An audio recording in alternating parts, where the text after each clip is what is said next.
Chow Fan, aka fried rice na naman ang aking lulutuin mga be. Naghahanap ka ba ng simple at mabilisang luto mga be? Ito, nakaprepare na ang lahat ng ingredients pero ang pinakamalakas dyan is itong pinya, spam, spring onion, mixed vegetables, and the rice. So, binili itong rice sa labas mga kapibilabs. I-mix lang natin yan all together, mekos-mekos mga be. Simple lang pero nahuli ako ni Amo na nagbe-video. It's a back count.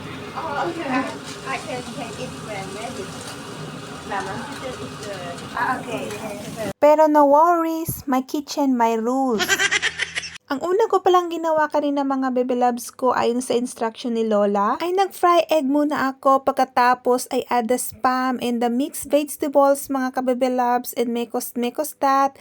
Pagkatapos nun is ito, inalis ko na sa my pan and then I heat again the rice. Sa lutong ito ayon sa instruction ni Lola ay maraming hindi pwedeng ilagay like oil, kasi binili sa labas itong rice na ito at may sarili na itong oil. So, no need na lagyan ulit ng mantika mga kabibilabs. Ganyan sila dito. Ayaw nila sa mamantikaing pagkain. So, kung gusto mo ng marami pang tips, how to cook here, don't forget to follow and like and share my video. Thank you!